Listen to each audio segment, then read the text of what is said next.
short answer is that affordable housing provision is negotiable.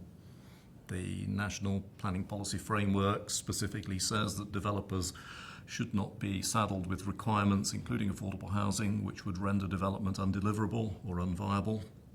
A willing landowner and a willing developer have got to get a competitive and reasonable return, and that applies to affordable housing requirements too. So whatever the policy might say, viability is always a material consideration to be taken into account in the decision.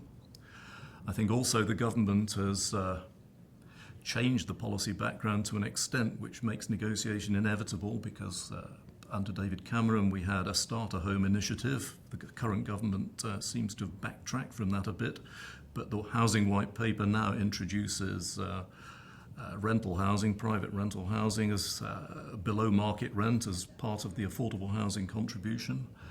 That inevitably leads to scope for negotiation on the affordable housing content.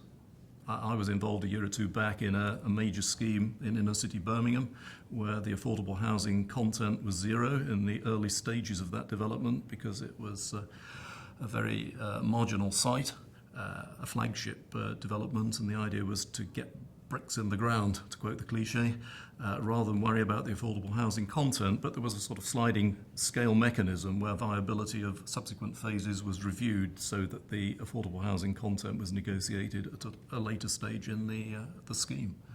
So short answer to the question, affordable housing is always negotiable.